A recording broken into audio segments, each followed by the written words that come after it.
So the AI-based attack vector is real. So through methods like the autonomous SOC and automating threat hunting sequences, we were able really to, if you will, fight fire with fire and have an autonomous response to an autonomous adversary. And that's where the future is going, right? My bot army against your bot army, ultimately auto-remediating things in real time.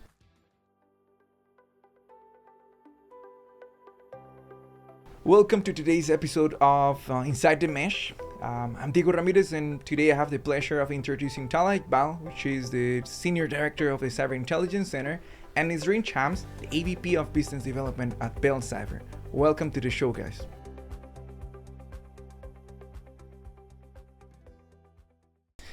Guys, why do you think that cybersecurity is such a critical topic nowadays?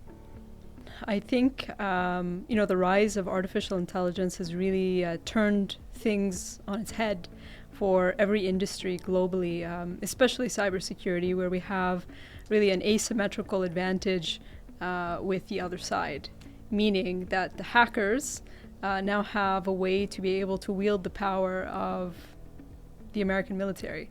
And when they're using no morality, you have to be able to fight fire with fire on this side of the world and be able to really automate your defenses to be able to stay one step ahead. And how do you do that without a proactive, autonomous approach? That's what we're leading here at Bell Cyber. I think what I'd like to add is historically organizations have suffered a significant loss. The cybercrime economy is in trillions of dollars. They have realized that if they don't maintain a strong security posture, they're always at a risk of losing customers, losing business, losing revenue. Especially in certain sectors, there are very aggressive regulations that forces organizations to take cybersecurity seriously, ensure that they're following industry best practice, and remain in compliance to regulatory mandates and compliance requirements.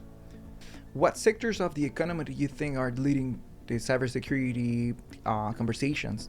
I would say every sector is really jumping in to try to lead the conversation. Reason being is artificial intelligence has really no way to discriminate, against an industry. So I think we all recognize that we must all be at the forefront of the conversation and understand how agentic AI is morphing in our environments. So everybody is really putting their hand up. Organizations are opening up dialogue inside the business with the CISO, with the executive leadership to understand how can we lead in this discussion? How can we stay proactive in this fight? I would say all around. I think what I'd like to add there is from leading or from being the most regulated and the most mature, I would say the financial sector, followed by healthcare, just because of the sensitivity of the data that they process on a regular basis. But across all sectors, the common theme is you got to understand what your critical data is, the sensitivity level of that data, and ensure that your crown jewels, your most sensitive data, your most sensitive systems are protected. I think across all sectors, that is well understood. The public sector, on the other hand, is a slightly slower because of their challenges in procurement and adopting new technologies. So they have legacy systems, so they're a little bit behind. But the financial sector is leading, healthcare is leading, and now telco is also leading in that practice. Nisreen, as you talk to clients and partners on a regular basis, what do you think are their struggles when it comes to maturing their cybersecurity practice? We see that every day.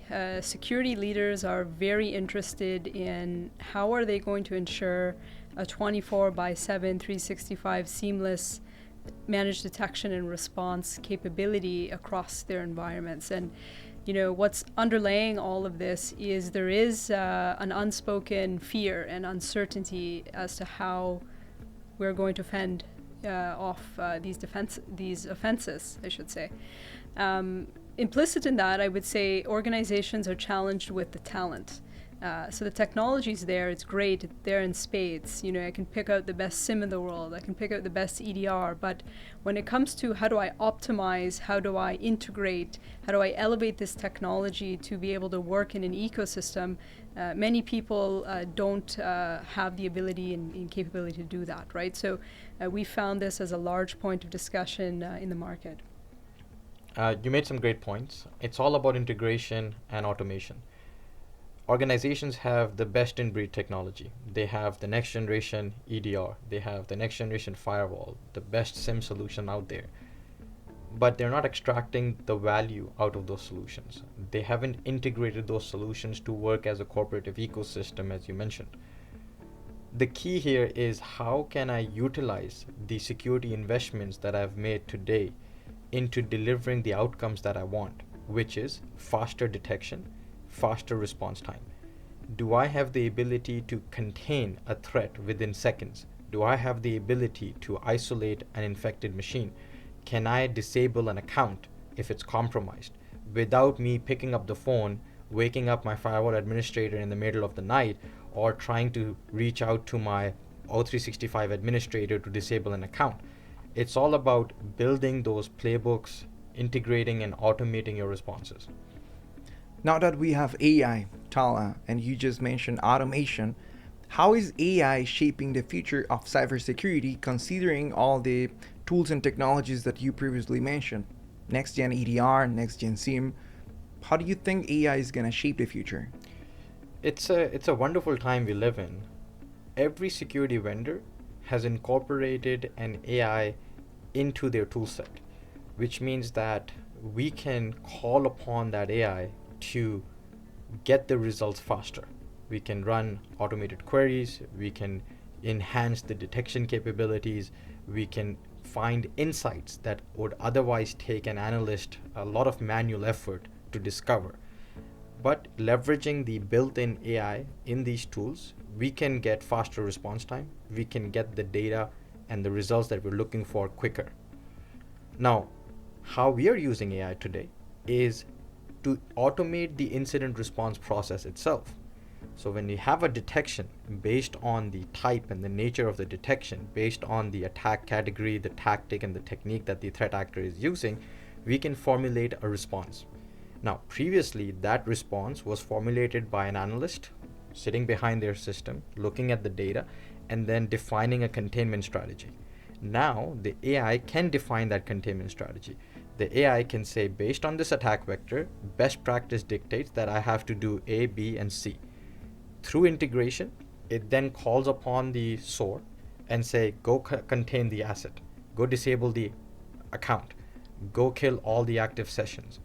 Whereas the analyst would first have to analyze the data, understand what actions needs to be done, refer to a playbook or best practice because they don't know on top of their head what action they need to take. They have to refer to a standard operating procedure. But through AI, it has enabled us, in fact, it has enabled organizations to utilize the integration and the processing power of AI to automate the defenses and get the same outcomes faster. Does that mean that AI is going to eliminate the SOC analyst role, or is going to redefine it in a way that it actually helps them to become better? So I don't think artificial intelligence in the near future, at least, is going to eliminate anyone's role. But AI is going to be there for those people who can use it more effectively are going to rise with it. So how we foresee AI helping in cyber defense is taking care of the L1 and the L2 responses. Therefore, our analysts are allowed to be more strategic threat hunters, more value add in terms of the bigger picture, right? But to add to that, I think the bigger interest behind AI, aside from it being a big buzzword in the industry, is it's creating power asymmetries in the industry, right? So we see asymmetrical advantage from the hacker because they are able to use artificial intelligence in ways that are deceiving the best of us. So through methods like the autonomous SOC and automating threat hunting sequences, we were able really to, if you will, fight fire with fire and have an autonomous response to an autonomous adversary. And that's where the future is going, right?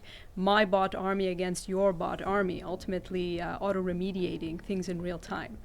So it's a very exciting time to be in this business, and we are going to be victorious on our side. So you mentioned something really important, and it's the fact that criminals are also leveraging AI to commit crimes, right? To prepare very complex cybersecurity attacks on companies and to craft emails to pretty much lure anyone to fall victim of a phishing attack or a social engineering attack. What are some of these lessons learned that some organizations need to be taking notes on in order to protect themselves for future incidents? I think I can respond to that. So the threat actors are using AI, and they're using AI for very basic things. In the past, when you get a phishing email or a spam email, you could easily read through it and identify grammatical errors or the language or the way the email is written. It's not coming from a native English speaker, right? So your end user base could easily identify potential phishing or potential malicious emails. Now the threat actors are using AI to draft very realistic looking phishing emails. They are able to mimic the same language, the same tone, the same style that you would use in internal email communication, making it more difficult for your end users to recognize that as a potential phishing. But it doesn't stop there. They're using deepfake, both audio and video, to spoof executives and call upon an unsuspecting user, use deepfake audio video, call them on their teams to route a deepfake video through their camera and ask them to change payroll information or to route funds to a fraudulent account. So the AI-based attack vector is real. And apart from just targeting the end user base based on social engineering attacks, recently we saw AI being utilized to write scripts on the go. So as the malware exfiltrated the system, it executed additional PowerShell scripts, which it was generating using AI LLMs, right? So it was calling upon an AI LLM and generating scripts to further exfiltrate data or conduct lateral movement in the network. So the AI threat is real. What we need to do is ensure that we move towards a zero trust strategy.